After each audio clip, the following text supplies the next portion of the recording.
G'day folks, welcome back to the channel for episode number 11 of our Aether Pets Ritualist playthrough.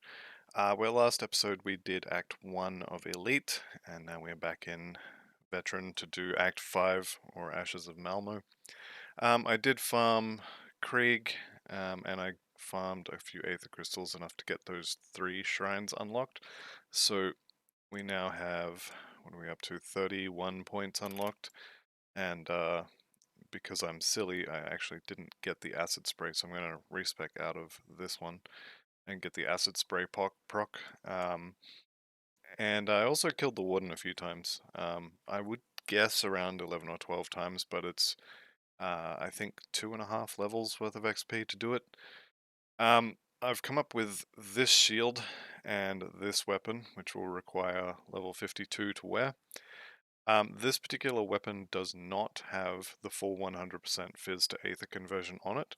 It only has 97%. However, it also has 17% all damage, which I think is probably worth more than the flat, 100% conversion but no pet bonuses.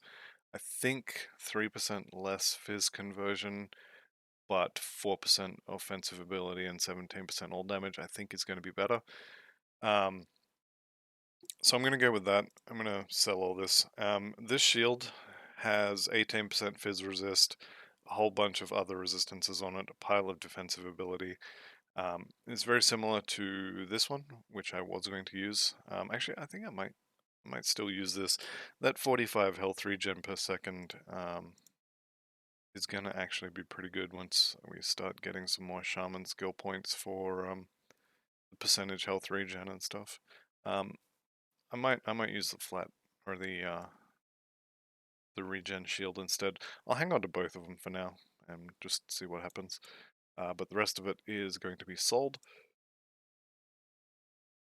So hang on to those, and we'll get started with actually not Act 5 straight away, because we are going to go and do the hidden path.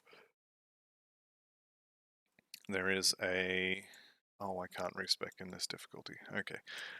There is the Bismeal Sec pants, which are going to be very good for us, in addition to a couple of devotion shrines, I believe, in this little section as well, both of which I want.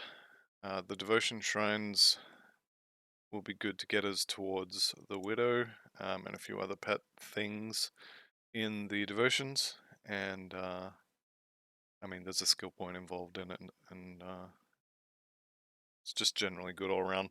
Plus the Bismeal Sec pants are pretty much the only option you have for pet related pants, so at some point we will have to do them, and now seems like a good time.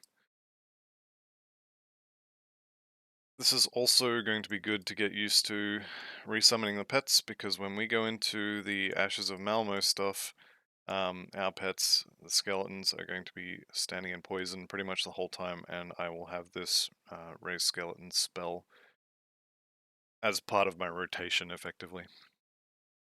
Okay, so this guy, Drieg, didn't drop his pants, phrasing, but also the Drieg sect pants are not what I was looking for anyway, so I don't really care. We are going now to... I can never remember which one it is. I think it's the Broken Hills, and we run from there. If you are interested in doing the Hidden Path questline and you've never done it before, I do have a full video on where to go, what to do. You will need dynamite, you will need scraps, it's all explained in the video. And you can find it other places on YouTube as well. There's lots of video tutorials on how to do this. It's kind of a... I wouldn't really call it a secret quest, as everyone knows about it if they've been playing for more than about, 15-20 hours. But it is not a quest that you are going to find by yourself unless you get very lucky. Or if you just happen to be exploring right at the start of Act 1. I think whoever found it first either knew it was there or was just exploring in probably Ultimate or Elite and happened to find the dynamite site and then figure it out from there. Um, Speaking for myself, at least, there's no way I would find it unless I knew it was there. So anyway, video already made for that one. Lots of other videos as well. So I'm not gonna do like a walkthrough for this one. I'm just gonna actually do it. And one thing I will say is this boss, the Guardian of Soleil, this purple stuff on the ground, if you are playing a build that can typically tank things, so if you're playing like a dual wield character who relies on life leech for their survivability, or two-handed character, anything that's relatively tanky and relies on leech for staying alive, be very careful with that boss because that purple junk he puts on the ground stays for a while, and he will cast it multiple times on the same spot. My first Vitality caster, I think was level 87 or something, died to him because um, because I was just standing there tanking damage, leeching enough life to survive, and then all of a sudden he died, and there was nothing to leech from anymore, and then I died in about a second and a half while I was busy staring at the loot. So that sort of thing will happen, and maybe you can learn from my mistakes. Much as I did not, because I've had that same death happen several times, always in different places. I never make the same mistake to the same monster twice. Um, but, I've got a thick skull. It takes a little while for me to learn things that I should be able to pick up pretty quickly. Okay, I think it's this one. Yep, here we go. So this, if you're going to farm Bismeal Sack leggings, and I'm probably not going to until, well, probably not ever, but I am doing the quest line for it. If you're going to farm this, you will basically have to come to this portal, run all the way through here, run around every single time you want to farm this.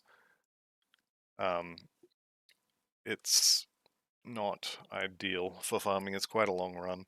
If you are going to do it, make sure you have a movement skill and make sure you're using it, because you're going to save so much time. Speaking of things that need saving, my pets are dead again. Okay, here we go. And he should die relatively quickly. Having said that, he just killed off all the skeletons, which is not ideal. And he killed the angry pot plant, and the smelly potato is about to die as well.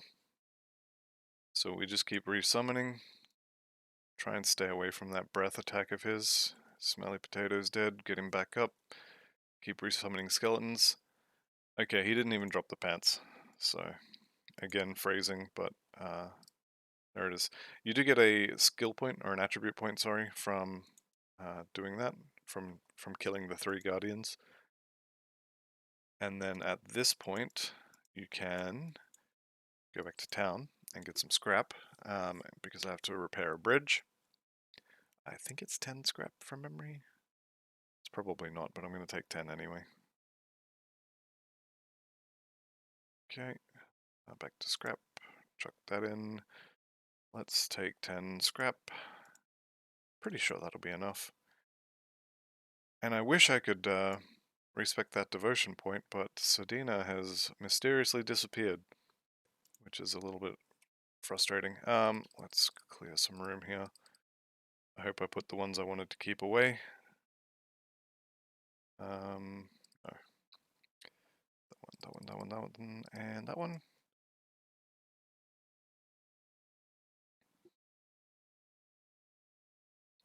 Okay, so here's our little collection of, was I going to wear that? I think I was. I think the Aether resistance was more valuable to me than the chaos. I don't really like that at all, but we do still have a couple of slots with nothing on them basically, so yeah, I think I need the Aether. Bindings of Bismail we'll put on there, and I think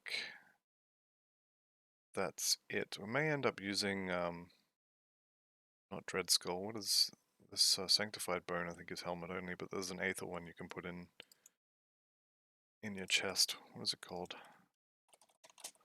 Aether Resist. Is it Aether Salt? No, it's Runestone. Oh, that's head only. Okay. Talking out my backside. That's alright. We will instead go do this quest. And the first step is going to the right rift.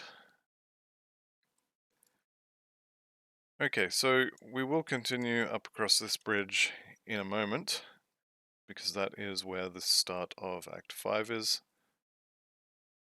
But first we're going to take a quick detour into the Temple of the Three. 1 dynamite, and yes, it was 10 scrap, good. There is a decent amount of stuff in this little section of the world. There are some quests for the Death's Vigil. There's a quest for Anastasia, the witch in Fort Icon. There's a quest for her in here. There's um, a troll boss in the bottom left corner. There's a church full of cultists in one point. There's actually a decent amount of stuff going on here. And we're just ignoring all of it for the moment as I look for a particular point on the map. Here we go, it's going to be over here. Oh, it's here. So this door, if you have all 3 of the things that I don't have anymore, the stones, this door will open. If you don't have all 3, you can stare at it and click on it all day and it won't go anywhere. I'm going to move relatively quickly through all of this stuff. Don't actually need to kill it, and my XP is getting up there. Kind of tempted to kill those 2, to be honest, but we'll leave them for now. And somewhere along here it is, you'll be able to go north into this temple. Now, much like most of Act 5, notice the health bars on my pets. They are very, very low, and there's poison all over the ground, and this is before you even kill anything. So just refresh everything on the way in, and be prepared to resummon your pets constantly. The other thing to note is you can just run straight through all this stuff and you'll mostly be fine. Just keep an eye on the health of your main pets and the number of your skeletons, and you should be alright. Here we go. I'm really bad at reading maps, apparently.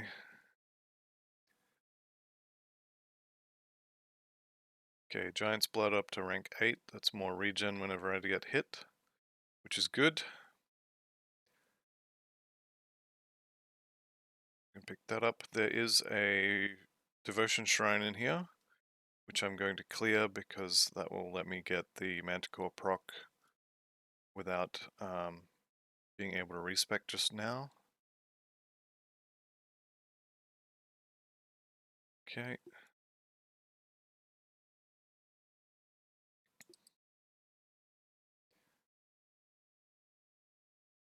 So here we go. Just going to clear off some of the rabble in the area and start this now. Push all of the make my pets do more damage buttons. Left Hand of Carnage, pretty good set if you're doing bleed stuff. Okay, so there is the Manticore proc. We're going to put it on the Blight Fiend just for thematic consistency, no real reason. Refresh the pets and keep going. What do you mean I can't walk through walls?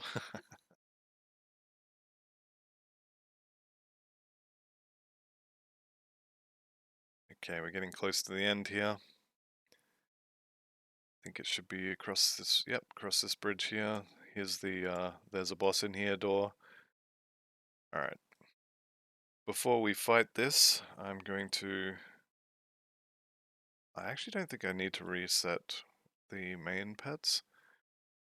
Let's go bum rush him and see what happens.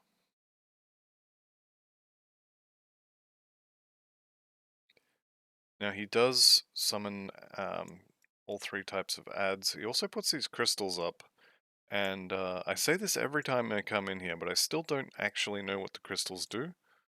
Although I'm pretty sure I don't want to be standing in them. See those big green crystals that were just there? I don't know what they do, and I kind of don't want to find out. But anyway, so we got our devotion point.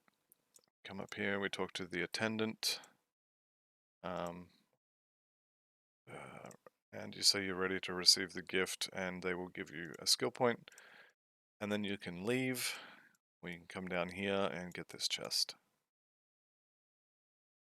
which is basically worthless. Okay, back to Burridge Village, and we're going to head into Malmouth. I'm also going to... What do we got? 4 points.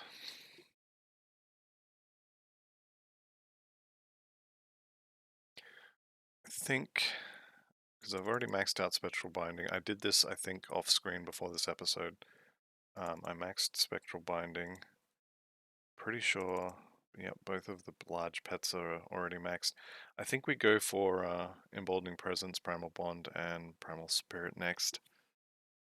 Which means we are getting the oh so glamorous points in the skill bar, which everybody loves. Okay, moving on to Act 5. Couple of things to note about Ashes of Malmo with a pet character like this. One, your skeletons are going to die all the time. There is so much poison on the ground in the first section, in the swamps, and then once you get into the city of Malmo, there's aether on the ground, there's fire, there's cold, there's all that multicolored goop that the ethereal vanguard put on the ground when they die and when they attack, and it's a nightmare for keeping your pets alive. This is actually not a big issue in Elite, because by that stage you have augments for your pets. They have much better resistances, so it's not as big a deal then. For normal, or for Elite, it's actually quite painful. And it's just something you're gonna have to kind of deal with for a bit. Already down to 3 skeletons. These guys, they're putting bleed pools on the ground. They're putting dots on everything. And Forgotten Gods is kind of the same in normal as well. All of the different mage type characters put spurting dots on your pets, and you'll finish a fight and you'll just hear this pulsing noise and watch your health bars go down. And of course the dot spreads and your pets follow you around, so you constantly have it on yourself as well. But that'll be okay, because I'm not doing Forgotten Gods in normal. I'm going to come back later. Okay, first few sections of the Gloomwald are rather uneventful. There is stuff in these sections, and there's a few quests, and we're going to do them, but there's not a huge amount of things to do in these areas, and they are huge areas, so if you don't know where you're going, you can quite easily get lost. So I'm expecting to get lost at least a couple of times. These plants are going to be spitting poison on everything. Look at the health bars, they're just constantly decreasing.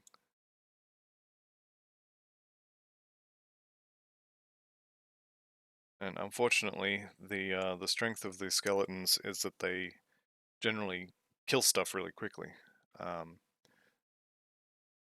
But if everything's spitting poison at them, you just can't kill everything quick enough, as it were. Okay, so the totem is not here, that's fine. The treasure trove is also not here, that's also fine. We will go down here. Is that Pakla? Palros. Yeah. We're going to go through this cellar door. Once we have gone inside here, there is a weather chest, which has a note about a stash. So we get a quest, and this little note will tell us where it is. Fortunately, I already know where it is. If you don't, by all means, go and find it. Spend some time. Have a look around, find it yourself. It's good fun to explore. or just keep watching and you know, go where I go and you'll find it. Okay. There could be a treasure trove here. There isn't, which means it's on the other side. So I'm going to go get that. And hopefully the boss that lives just here is not home. She's not home. That's not the one I'm talking about. The one I'm talking about is Avarice or Avril. I think it's Avarice. And I don't know what it is about her. Sometimes she's a complete cakewalk, and other times she is really very dangerous. So just be aware if she is there in your game. Consider just running away. She'll do a lot of damage very quickly, and she'll heal herself. I really should go and look at what exactly it is she does. I know she does like a Vitality Nova, and I know that heals her when they all come back, so she is a pain. But then, like I said, sometimes she'll just roll over and die, so I'm not sure what's going on there. Okay. This is another shrine, which is good. I don't have the plan pulled up, so I can't spend that point at the moment. Or can I? No, I'm not sure where it was supposed to go. That's fine. I think it was actually the lion. It is the lion. Anyway, I will double check before I spend that, and we'll just keep going for now. One devotion point. Yeah, you should be greedy because they are very important, but also I don't want to spend it and then unspend it. This totem is often here. It could also be over here. It could also be sort of up here as well, but there's always a totem here somewhere. What do we get? Cindervane Mantle and Blade Fury and Tome of Binding? No, none of that. We do get a lot of power actually from the Ashes of Malmouth gear, the expansion. So we'll be getting a Basilisk Fang, I think it is, as a medal, which will give us an extra skeleton. We'll be getting the Ascended Cowl from inside the city, which will let us summon 7 skeletons instead of 3. Also will give us a bit more strength on our angry pot plant and a bit more cooldown reduction, I think, on the skeletons. And what was the other thing we get in here? I can't remember. I was going to say those 3 things. Oh yeah, the Bound Wraith for the offhand is kind of a big deal as well. This here is Old Love's dad, so lost father. That's him. Calm down. Daughter sent me. Yeah, she's fine.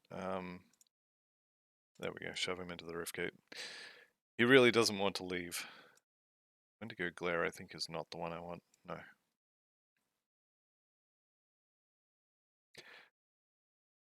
I always have trouble remembering if it's the Basilisk medals or if it's the Wendigo medals. We're going to turn around and go back, actually. Because there is a dynamite site over here with a one-shot chest behind it. And I like loot. I am quite certain that... I don't have a dynamite. I am quite certain that there will be nothing in this chest that's actually good. But I'm gonna go get it anyway. What is that? Chaos and Pierce? Nah. Keep it. I'm on the lookout also for Shaman in the bar. I'm on the lookout also for a good belt. I suspect I'll probably end up crafting the +1 Shaman belt. I don't have any dynamite. Okay, we're going to take a quick detour to get some dynamite. If you ever don't have enough dynamite for whatever it is you're doing, this is how I recommend you get some. This run should get you, I want to say minimum 3, and potentially a lot more than that. So Hallian may be here with his Whittle Rat. He's not here today, that's fine. Run up here, get this dynamite. There are chests and clickies around here as well. They are worth clicking on, they can have dynamite in them. Not any extras for me today though. Then you come into Crunley's hideout. Spend your stat points. And we're looking for money bags, who may be right here. He's not right here. They're not making this easy for me. Okay, while you're in here, any piles of scrap that you find potentially have dynamite in them, so definitely click on those. So there's a pile of scrap sometimes here. There is money bags sometimes here. Actually, I think there's usually a pile of scrap down there as well, so we'll go get... I said go get that, and we'll go see if it's there. Yep, here it is. We've got scrap instead of dynamite, but that's alright. There's also a...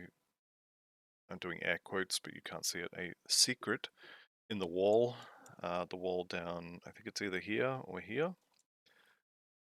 The scrap pile often has dynamite in it, not today. But there is a guaranteed dynamite just over here. So you're pretty much 100% getting 2 dynamite if you do this. And you could considerably get a lot more actually. Money bags I think can drop 2 or 3, up to 2 or 3 as well. I'm just going to say 2 because I'm not 100% sure. But he can drop a lot of them. So money bags in the last spot that he could be has only dropped me 1 and a recipe, but that's fine. 3 dynamite is enough. Unfortunately, because I'm stupid, we're going to have to run through the Gloomwald again. So we'll take the direct route, but it's a little bit frustrating when I do that, I'm not going to lie. Okay, so if you are interested in the direct route, it is pretty much just follow the road.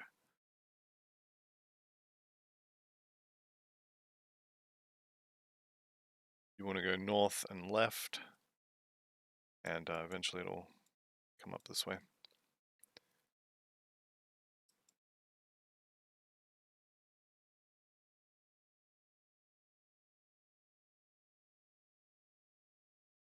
Okay, here we go.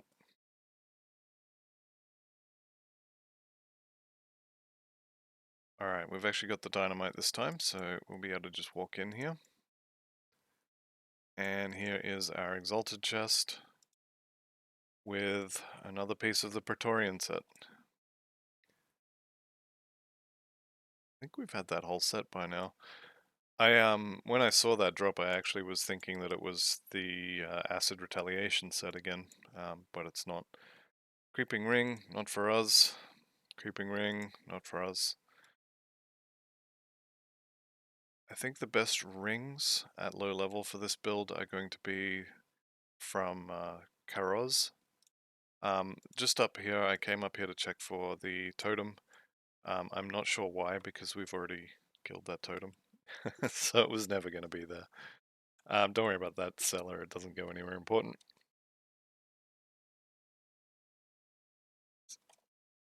So this is where I was, and I came sort of down here from memory, but maybe I went straight across there. So I was this far away from unlocking that rift, and instead we walked the whole way. All of that for a blue that I'm not planning on using, and a bit of iron. Yeah, I'm not the smartest man around. That's alright. It's all good fun, right?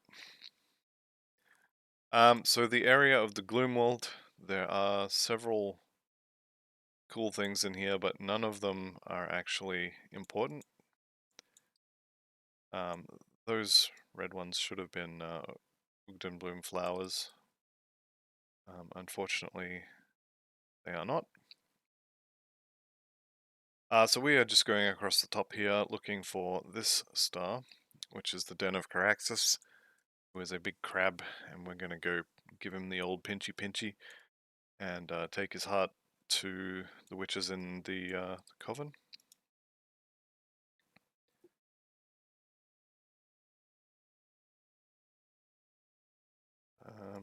Just looking at my level 50, so we should start getting purples to drop. And also, I was thinking about the weapon and shield, which are level 52 required, so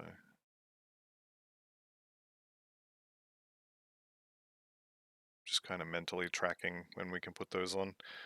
Having a shield with a whole bunch of resistances on it, and also having, what was it, like 22% physical resistance as well, that's really going to make us considerably more tanky, which I for one am super excited about.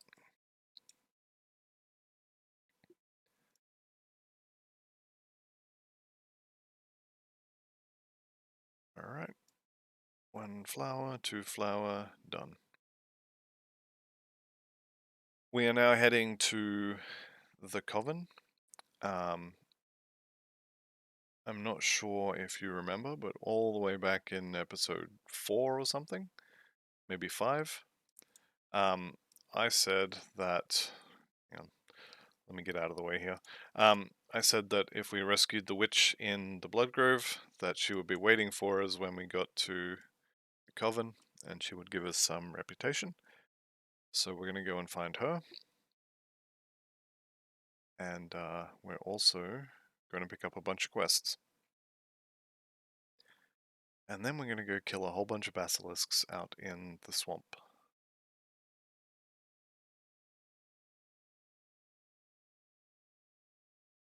There's a few lore notes also in the Coven. So when you come in, don't forget to grab those. Turn this quest in, grab the next one.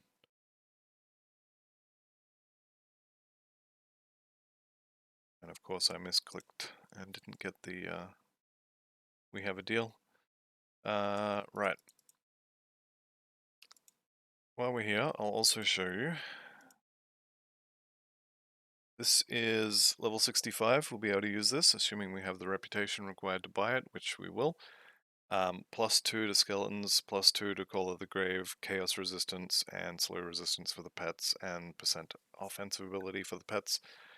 Pretty good. There's also these shoulders with Blight Fiend, Primal Bond, and raised skeletons on them. Those are also quite good. Aether resist, Vitality resist, all good stuff. So we're probably going to use those. And is there any other pet items? There's also this one. +2 to Emboldening Presence is not bad. And the Aether resistance for the pets is also pretty good. By the time we get to 65 though, we should have the Ascendant Cowl, and so I'm probably not going to use that. Pet armor and percent damage, pet armor and percent damage, oh, that's the same thing. And this one is offensive ability, so not really that amazing, and that's the level 90 versions. So between those and the Wendigo cult, what is the name of that place? Just had a mental blank. Barrowhome. Between Barrowhome and those items, we are good for reputation gear. Okay, so we grabbed a few quests, and we're going to go play out in the swamp. This is kind of where the pet damage really takes off. And by pet damage, I mean they die. And I had issues with the Conjurer through here as well, and it's for the same reason. It's just you don't have the resistances for the pets. Skeletons kind of make it a little worse because they have low health as well.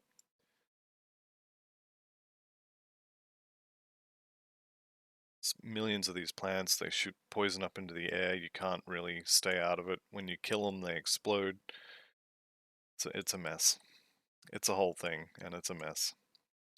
Okay, these are the basilisks. I think it's the yellow ones. Basilisk Mark is not the one we want. But I believe it's the basilisks who will drop the metal that we want. And I guess the Leaf Mane Alphas also will be dropping as a quest item that we need. Leaf Mane Trophy, no good.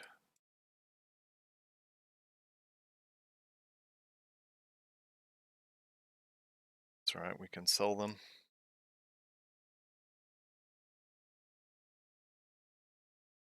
These are the Leaf Manes as well. You gotta be careful with them, because if you get them in a big enough pack, and if they happen to be extra fast, like they're a champion or elite or whatever they're called, and they happen to be extra fast, they will tear your pets up very quickly, and then they'll come after you, and they run faster than you do, so it's very hard to get away from them sometimes. Okay, I think this is where we want to go. Spiteful Wraiths may be able to drop the bound Wraith that we want. There's a couple of different Wraith offhands that they will drop, and we want a specific one of them. This dwelling, Janaxia's Den, has the Wraiths that we want, and also has Janaxia. That's not the one we want, unfortunately, not the drop. Janaxia is a quest monster for the Coven, so they will send you in here to kill her.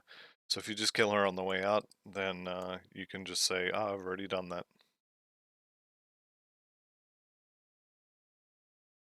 Okay, Forsaken Savage Tome is fine. There's also a little hidey hole here with, where is it? Hidden Spoils. Which, yeah, I'm just going to sell all that. So this one is blue. There's also an orange one and a yellow one or something like that. I forget exactly how many there are. But we want the one with skeletons, and I think there's a Brythorn bonus on there as well. Okay, the Relic for Ancestor. That is pretty good for a Conjurer. Guess it's okay for our build as well. That flat elemental damage on the Ancestral Bond is pretty good. I may end up using that when we take the dual wield one off, just because it's got 10% total speed and crit damage on it as well. The 100% elemental damage will help with the mages too, so it's probably worth using. But for right now, I need to dual wield. And none of this is pet stuff. Okay. Alrighty. Here we have the Vine version of the There's a Boss Behind This Door. So here we go. And she should die relatively quickly. See that Aether Fire stacking up on the ground underneath her? Alright, she's dead. Big pets are half dead, but that's fine, we'll just resummon them. Okay, and we're done in here.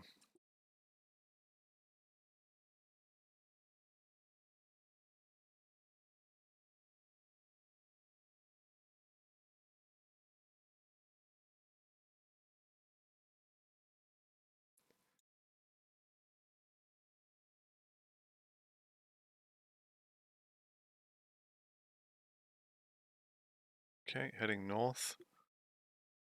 If you want to, you can kill Craval, the Ancient, or Logorian Mark II, Electric Boogaloo.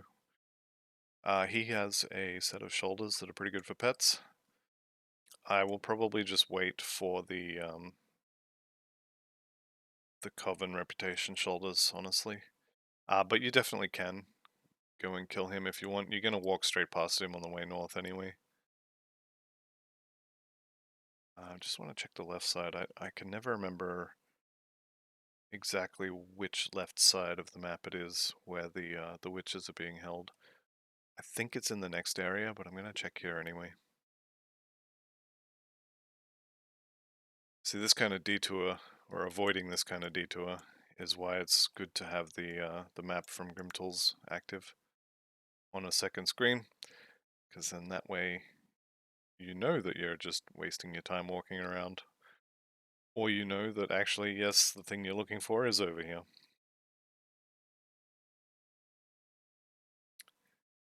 Okay, tons of leaf mains. Yeah, so I wasted a bit of time walking around there. Not the end of the world.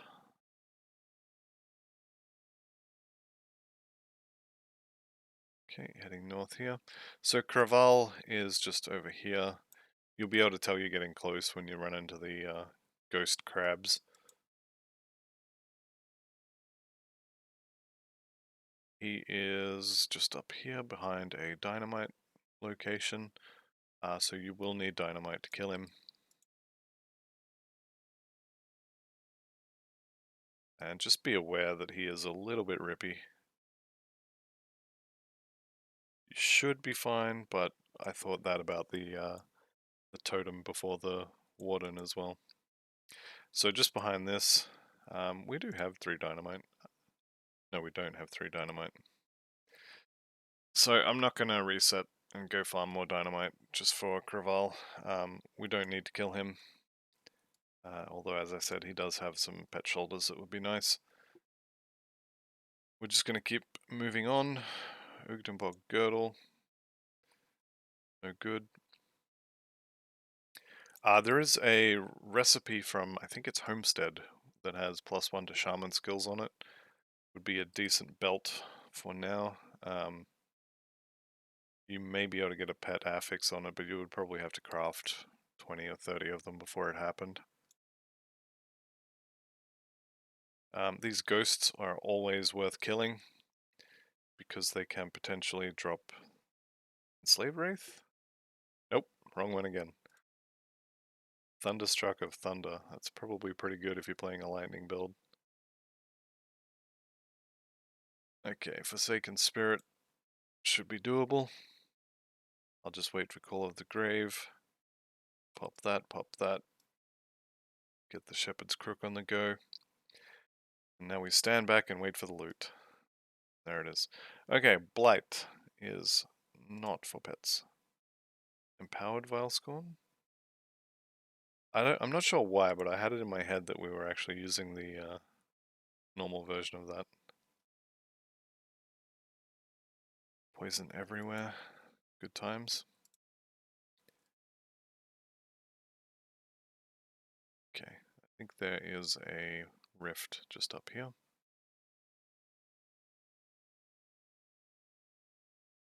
Yep, there it is on the map.